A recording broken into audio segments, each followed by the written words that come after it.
வணக்க மக்களே, welcome to the venture show. இன்னைக்கு ஷோல நம்ம பார்க்க போகிறது மரண மாஸ் அப்படின்ற மலையாள மூவியோட ரிவ்யூ. இந்த படம் ஆல்ரெடி தியேட்டர்ஸில் ரிலீஸ் ஆன ஒரு படம். இப்போ இந்த படம் சோனி லைவ் ஓடிடி ஆப்பில் தமிழ் டப்பிங்கோட அவைலபிளாக இருக்குது. இந்த படத்தில் பேசில் ஜோசப் தான் லீட் கேரக்டர் ப்ளே பண்ணியிருக்காரு. இந்த படம் ஒரு வித்தியாசமான ஒன் நைட் த்ரில்லர் அப்படின்னே சொல்லலாம். ஒரு ராத்திரி நடக்கக்கூடிய பஸ் டிராவல். அந்த டிராவலில் நம்ம ஹீரோயின், பஸ் டிரைவர், கண்டக்டர் உட்பட ஒரு சைக்கோ கொலைகாரனும் ஒரு பிணமும் இருக்குது. எப்படி இது சாத்தியம், இதுக்கப்புறம் என்ன நடக்க போகுது அப்படின்ற தீம்ல தான் போகும் இந்த படத்தோட கதை. அப்படின்னு பார்த்தீங்கன்னா, சிட்டியே கலக்கிட்டு இருக்கக்கூடிய ஒரு சீரியல் கில்லர், அவனை வந்து பனானா கில்லர் அப்படின்னு சொல்கிறாங்க. அவன் என்ன பண்ணுறான் அப்படின்னா, வயசானவங்களை கொலை பண்ணி அவங்களோட வாயை கிழிச்சு அதில் வாழைப்பழத்தை சொருகிறது அப்படின்ற மாதிரியான ஒரு வித்தியாசமான ஸ்டைலில் கொலை பண்ணிட்டு இருக்கான். ஸோ இவனை பிடிக்கிறதுக்கான ஒரு தேடல் படலம் அப்படின்றது போயிட்டுருக்கு. அப்படியே பேரலாக பார்த்தீங்கன்னா நம்ம ஹீரோவை காட்டுறாங்க. நம்ம ஹீரோ பேசில் ஜோசப்பை பொறுத்த வரைக்கும் ஒரு மாதிரி கிறுக்குத்தனமான சேட்டைகள் பண்ணக்கூடிய ஒரு நபர். இவரோட அழிச்சாட்டியம் தாங்க முடியாமல் அந்த ஊர் மக்களே கை காசை போட்டு இவரை எப்படியாவது ஃபாரினுக்கு அனுப்பி வைக்கலாம் அப்படின்ற மாதிரி பிளான் போட்டிருப்பாங்க.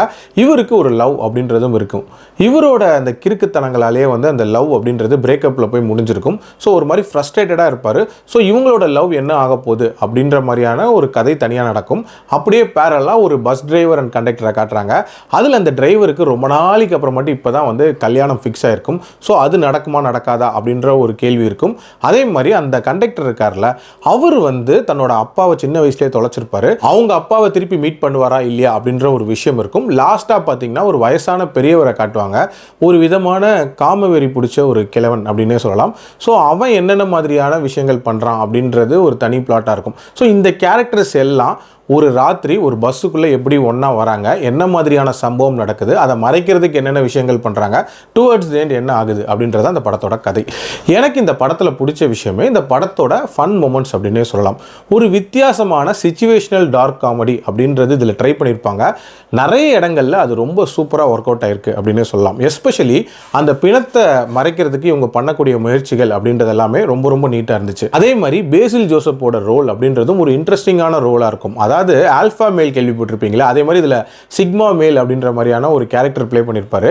அவருக்கு இது டெய்லர் மேட் அப்படின்னே சொல்லலாம். இதே மாதிரியான கேரக்டர்ஸ் நிறைய பண்ணியிருக்காரு. இதில் ரொம்ப சூப்பராகவே பண்ணியிருக்காரு. அடுத்ததான் இந்த படத்தோட முக்கியமான கேரக்டர், அந்த சைக்கோ கில்லராக நடிச்சிருக்கக்கூடிய ராஜேஷ் மாதவன் பட்டையை கிளப்பியிருக்காரு அப்படின்னே சொல்லலாம்.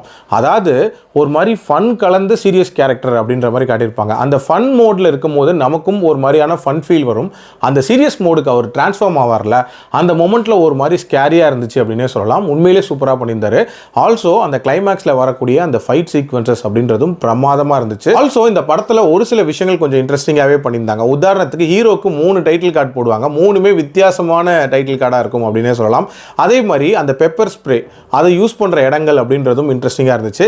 எல்லாத்துக்கும் மேலே இதில் சர்ப்ரைஸ் கேமியூஸ், அதாவது டொவினோ தாமஸ் ரொம்ப சின்ன ரோலாக இருந்தாலும் தைரியமாக கேமியூ பண்ணுவார் அப்படின்றது நம்ம குரூப்லேயே பார்த்துருப்போம். இதில் அதை விட ஒரு சின்ன ரோல் அப்படின்னே சொல்லலாம். அதாவது ஜஸ்ட் ஒரு செகண்ட் வரக்கூடிய ஒரு பிணமாக வருவார் அப்படின்னே சொல்லலாம்.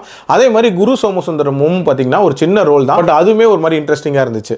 ஓவரால் ஒரு நீட்டான ஒரு படம். பட் இருந்தாலும் இந்த படத்தில் அந்த சப்ளாட்ஸ் இருக்குல்ல, அதில் ஒரு சில விஷயங்கள் கொஞ்சம் பிரச்சனையாக இருந்துச்சு. உதாரணத்துக்கு கப்புள் ஃபோட்டோ ஷூட் அப்படின்ற மாதிரியான ஒரு சீக்வன்ஸ் வரும். அந்த சீக்வன்ஸாக இருக்கட்டும், அதே மாதிரி அப்பா பையன் பாண்டிங் அப்படின்ற மாதிரியான ஒரு சீக்வன்ஸ் வரும். இந்த 2 சப்ளாட்ஸுமே கொஞ்சம் பிலோ பாரா தான் இருந்துச்சு. இன்ஃபேக்ட் இதனாலேயே இந்த படத்தில் கொஞ்சம் மிடில் ஒரு லேக் அப்படின்றது கிரியேட் ஆச்சு.